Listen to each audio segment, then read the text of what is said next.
दोस्तों, एक बार की बात है, गौतम बुद्ध को बोध गया के पास एक छोटे से गांव में गांव वालों से बातचीत करने का अवसर मिला।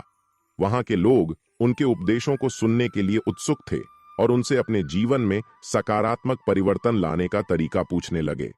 उनमें से एक युवक ने गौतम बुद्ध से पूछा, भगवान, हमारे मन में कई बार बुरे विचार आते हैं जो हमें परेशानी में डाल देते हैं। ऐसे में हमें क्या करना चाहिए? गौतम बुद्ध ने उस युवक की ओर एक गहरी दृष्टि से देखा और मुस्कुराते हुए बोले, यह सच है कि मन में बुरे विचार आते हैं, लेकिन यह हमारे नियंत्रण में है कि उसे हम उनको किस प्रकार से संभालते हैं। मन को सहयोगी बनाने के लिए कुछ आसान तरीकों को अपनाने से हम उन बुरे विचारों का प्रबंधन कर सकते हैं। युवक के चेहरे पर आश्चर्य और उत्साह की चमक दिखाई देने लगी। गौतम बुद्ध ने उन्हें एक कहानी सुनाई जो उनकी समस्या का सही समाधान सिखाती है। एक समय की बात है, एक छोटे से गांव में एक गरीब आदमी रहता था जिसका नाम शंकर था। वह आदमी काम के बारे में बहुत ही समझदार था, लेकिन उसके मन में बुरे विचार आने की समस्या थी। जब भी उसके पास कोई समस्या आती, वह अपने मन के बुरे विचारों के चलते परेशान हो जाता था। एक दिन वह गांव के पुजारी के पास गया और उनसे अपनी समस्या के बारे में सलाह मांगी।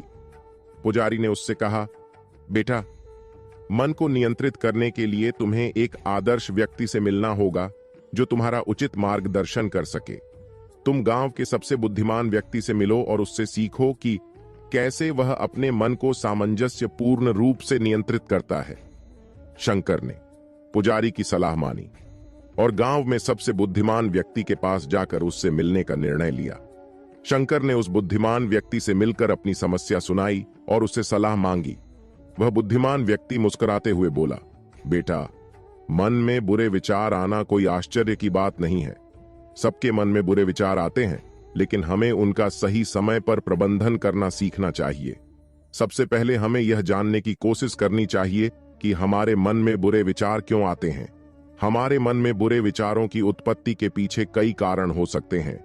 स्थितियों की अनिश्चितता, सामाजिक दबाव, व्यक्तिगत संघर्ष, आत्मसंवाद और अवसाद जैसे कारक बुरे विचारों की उत्पत्ति में योगदान कर सकते हैं। हमारे अंतर्निहित भावनाएं भी बुरे विचारों का कारण बन सकती हैं। बुरे विचारों का मन में आना हमारे जीवन को उदासीन और निराशा की ओर ले जाता है। यह हमारी सोच को अवांछित रूप से प्रभावित करता है और हमारे स्वास्थ्य, संबंध और पेशेवर जीवन पर असर डाल सकता है। बुरे विचार हमारी आत्म संवाद को महसूस करने की क्षमता को कम कर सकते हैं और हमें नकारात्मक दिशा में ले जा सकते हैं। वह बुद्धिमान व्यक्ति बोला, आप अपने जीवन में कुछ बदलाव करके मन में आने वाले बुरे विचारों से बच सकते हैं। नंबर 1, स्वीकार करना। पहला कदम यही है कि हमें अपने मन में आने वाले बुरे विचारों को स्वीकार करना चाहिए। हमें यह समझना चाहिए कि ये विचार हमारे होते हैं और हमें उनका सामना करना ही है। कभी हमारे मन में अच्छे विचार आते हैं जो हमें उत्साहित करते हैं, जबकि कभी कभी बुरे विचार आते हैं जो हमें निराश कर सकते हैं। खुद को नियंत्रित करने में सफलता पाने के लिए हमें बुरे विचारों का सामना कैसे करना चाहिए? नंबर 2, सत्य की पहचान करें। हमें अपने मन के विचारों को सत्य और असत्य के प्रियदर्शन में न लाने का प्रयास करना चाहिए और हमें अपने विचारों का सही समय पर प्रबंधन करना सीखना चाहिए। यदि हमें लगता है कि कोई विचार हमें परेशानी में डाल रहा है, तो हमें उसका सामना तब करना चाहिए जब हम शांत और स्थिर हों। हमें सत्य की पहचान करके बुरे विचारों के खिलाफ लड़ने के लिए सकारात्मक सोच को अपनाना चाहिए। हमें अपने आत्म संवाद को सकारात्मक बनाने के लिए सजग रहना और सकारात्मक विचारों को अपनाना चाहिए। नंबर 3, सकारात्मक सोच को प्रोत्साहित करना। बुरे विचारों के साथ साथ हमें सकारात्मक सोच को भी अपने मन में प्रोत्साहित करना चाहिए। हमें याद रखना चाहिए कि जिन चीजों के बारे में हम सोच रहे हैं, वे हमारे जीवन के छोटे मोटे मोमेंट होते हैं और हमें उन्हें खुलकर जीना चाहिए।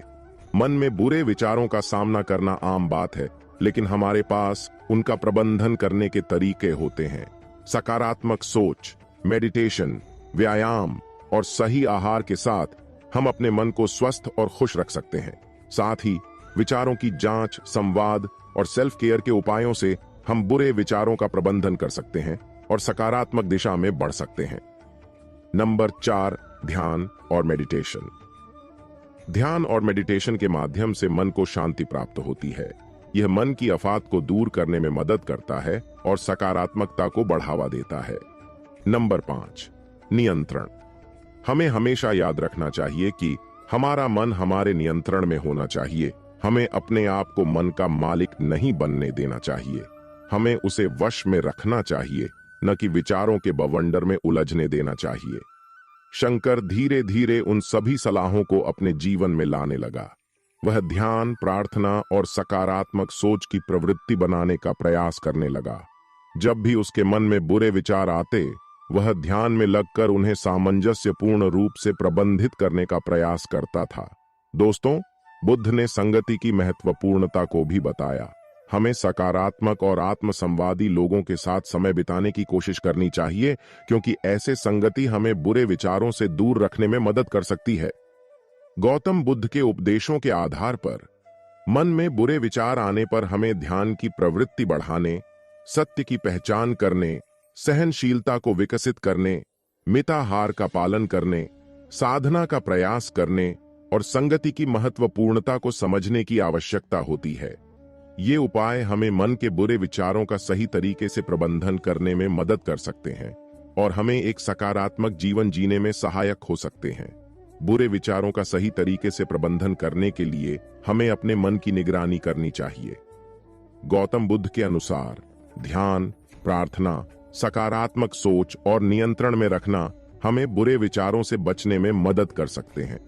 हमें यह समझना चाहिए कि बुरे विचार हमारे आत्मसंवाद का हिस्सा हो सकते हैं, लेकिन हम उनका सही तरीके से प्रबंधन करके उनका प्रभाव कम कर सकते हैं और हम अपने जीवन को सकारात्मकता से भर सकते हैं।